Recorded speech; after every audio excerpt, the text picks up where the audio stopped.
ধ্বংসের মুখে ফেলা হয়েছিল, যেখানে কেউ কারো অ্যাকাউন্টেবিলিটি নিশ্চিত করতে পারবে না, ঠিক সেই একই ব্যবস্থা অটুট রেখে শেখ হাসিনার জায়গায় আরেকজন মানুষ এসে বসবে, সেটা অভ্যুত্থানের আকাঙ্ক্ষা ছিল না।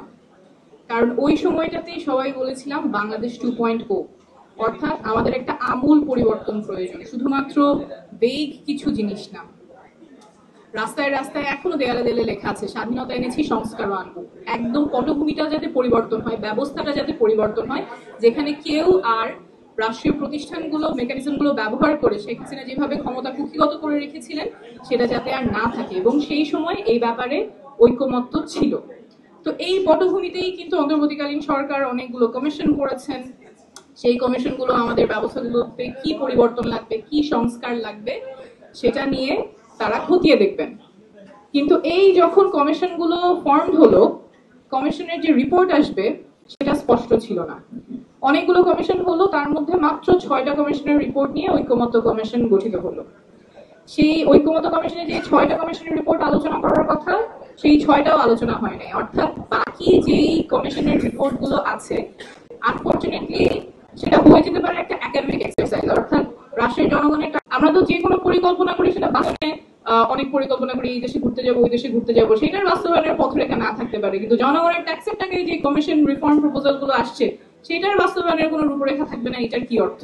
এবং এটা যে এবারই প্রথম হয়েছে এমন না, অনেকবার এরকম কমিশন টাস্ক ফোর্স গঠন করা হয়েছে যেটার বাস্তবায়ন হয় নাই। 1990 সালে 29টা টাস্ক ফোর্স গঠন করা হয়েছিল, যেখানে 250 টাস্ক ফোর্স গুলো হেড করেছেন আমাদের প্রফেসর ইউনুস, তখন সেলফ রিলায়েন্স পলিসির টাস্ক ফোর্সের হেড ছিলেন। Wahiduddin Mahmud macro economic policy task ফোর্সের হেড ছিলেন। তারপরে যে সরকার এসেছিল, সেই 90-এর পরে যে সরকার এসেছিল, তার ওই রিপোর্টগুলির তেমন কোনো সদ্ব্যবহার করেন নাই। আমরা কি সামনেও এই একই অবস্থা দেখতে যাচ্ছি কিনা সেই সংখ্যাটা কিন্তু থাকে, কারণ আমরা এখনো জানি না যে সংস্কার কমিশনের রিপোর্ট গুলো আসছে, যা ঐকমত্য কমিশনে আলোচনা হয় নাই, সেটার বাস্তবায়নের রূপরেখা কি।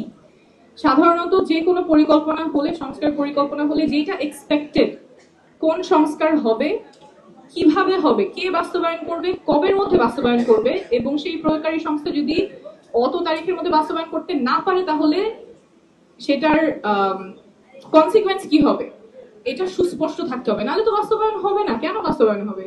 যেই বডিগুলি অলরেডি আছে তাদের জন্য সংস্কার করা তো একটা অ্যাডিশনাল বার্ডেন।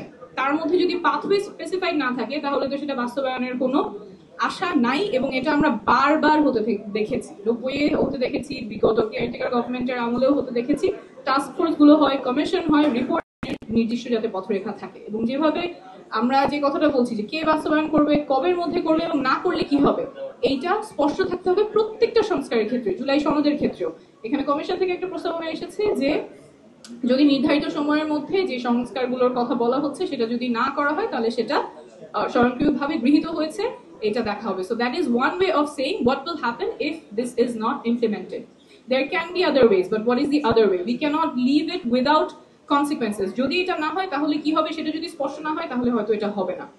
তো সেই ক্ষেত্রে আমাদের পথরেখাটা খুবই সুস্পষ্ট থাকতে হবে যে সনদ কিভাবে বাস্তবায়ন হয়, কারণ অনেকবার আমরা প্রতারিত হয়েছি, অনেকবার দেখেছি যে এগুলো একাডেমিক এক্সারসাইজ হিসেবেই থাকে, কাগজ হিসেবে থাকে, জনগণের কোনো কল্যাণে আসে না। ওই রাস্তায় আমরা ফেরত যাব না।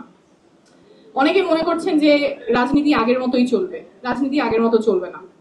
রাজনীতি পাল্টে গেছে, জনগণ অনেক সচেতন, জনগণ আর প্রতারিত হবে না। নোট অফ ডিসেন্ট নিয়ে শেষ একটা কথা, জাস্ট একটা এক্সাম্পল দিয়ে বোঝানোর জন্য। যেমন আর্টিকেল 70 জাতীয় নাগরিক পার্টি চেয়েছিল আর্টিকেল 70 যাতে বাতিল হয়, কিন্তু ঐক্যমতের স্বার্থে সেখানে অনেকগুলো পলিটিক্যাল পার্টির সাথে আলোচনার সাপেক্ষে দুইটা এক্সেপশন অর্থহীন এবং অনাস্থা ভোট। তো এইটা নিয়ে সাফিসিয়েন্ট কনসেনসাস ওখানে হয়েছে, অর্থাৎ পলিটিক্যাল পার্টি সবাই মোটামুটি একটা জায়গায় আসার ফলে কেউ ছাড় দিয়েছে, কেউ যেটা চেয়েছিল সেটা পেয়েছে, সেটা তারপরে ঐক্যমত্য কমিশন লিপিবদ্ধ হয়েছে। এখন প্রস্তাব হচ্ছে যেটা সবার মধ্যে ঐক্যমত হয়েছে সেটা জনগণের কাছে যাবে, গণভোটে যাবে। এর চেয়ে আর কমপ্লিকেটেড করলে যে অ্যান্সারটা গণভোটের মাধ্যমে আসবে, that will be very difficult to interpret. So যেই পদ্ধতিতে একটা সাফিসিয়েন্ট কনসেনসাসের মাধ্যমে জুলাই সনদে ঐক্যমত্য প্রপোজালগুলি এসেছে, সেটার ব্যাপারে মানুষের রায় নেওয়া উচিত।